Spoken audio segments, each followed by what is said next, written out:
Genesis 2, verse 7.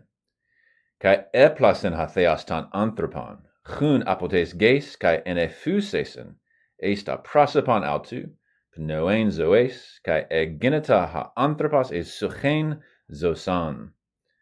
Let's begin here with the first verb, eplasen.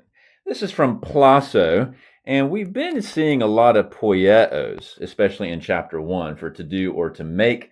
In this situation, plaso, though, means to form. It's not the poieo form, and this is a third singular aorist active indicative with that sigma and the epsilon on the front end. Our subject is God, the accusative is anthropon, and so God formed man. Now, what's interesting is that the next word is also accusative, chun, and this is from chus, this means dust, and it's essentially a double accusative. You have anthropon here in the accusative, you have chun in the accusative.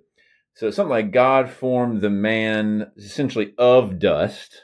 I suppose you could use the genitive there, but it is an accusative, and it's dust that is apates geis, dust from the earth there, pa taking the genitive. So that's the first sort of independent clause. Next, enephusesen is from emphusao. And what's interesting here is a couple different things. First off, you'll see that this is an alpha contract verb, and that alpha lengthens prior to the aorist sigma. You see a third singular ending there. You also have this past time indicator shoved in between the m and the phi. You may be wondering, okay, why does it become an n then as opposed to an m? And that's pretty normal. This almost is kind of a reverse of nasalization. A lot of times it happens the other way around, where an N becomes an M. Here it's almost the reverse of that whenever you put the past time indicator. This is a third singular aorist active indicative, and it means to breathe into. It means to breathe into. Well, God now is breathing into his face. So notice the man's face here, esta prosopon, or into his nostrils in Hebrew. And what does he breathe? The pnoe zoes. And noe or pnoe here is not the word for like spirit or wind that you might expect with pneuma, although I suppose there's probably a relationship there. This is the more standard word for just normal breath that you're going to breathe in and breathe out. So he breathes into his face breath of life here. The genitive singular feminine there modifying pnoe. And then we have yet another agenita from ginomai.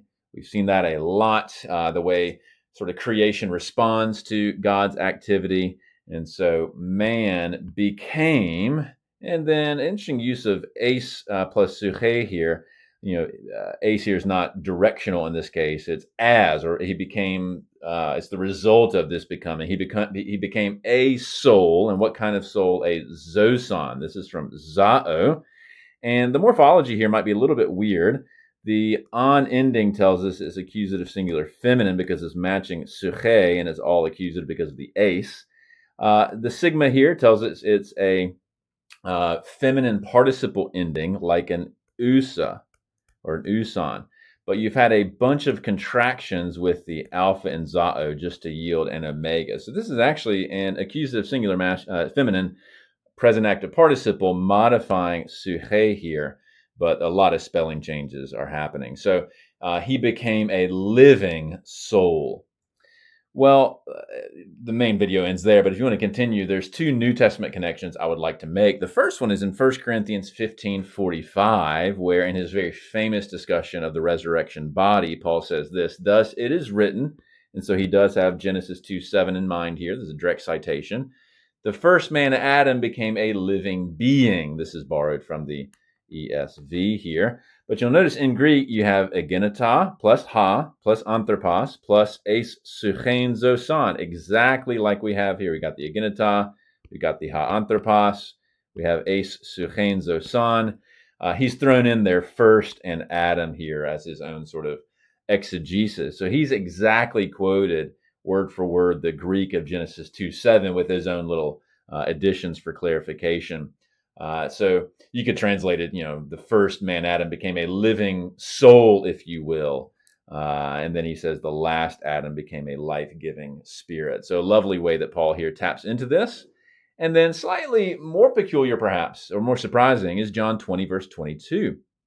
This is Jesus' really commissioning of the apostles after his resurrection. He says, look, as I've been sent, so I send you. And so when he said this, he breathed on them. And the word there is inephusasin, exactly like we have in Genesis 2:7. And he said, receive the Holy Spirit. So a lot of scholars would argue that if Genesis 2:7 is again talking about old creation, we mentioned that last time in the prior video, here when Jesus has resurrected and now he's sending the apostles out, he does another breathing that marks the inauguration of the new creation.